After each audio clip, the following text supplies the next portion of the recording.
telling you. Just a nice stroll by the beach. We have nothing to worry about. What's everybody pointing at?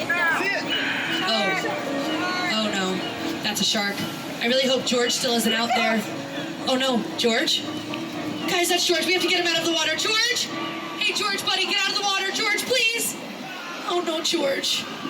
Oh, George, he was so curious. That guy had a lot of guts to be out there. There they are. Okay, yeah, we gotta go. This is not looking good at all. No, we're gonna pretend that didn't happen. Nothing to see here. We're just gonna roll along. I heard them just say they're putting out bait for the shark. Oh, he's taking the whole pier with him back there.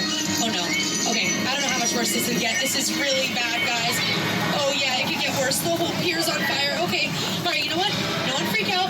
Honestly, this is good. There's no way in the world that the shark is gonna want to come anywhere near us with all this fire, right?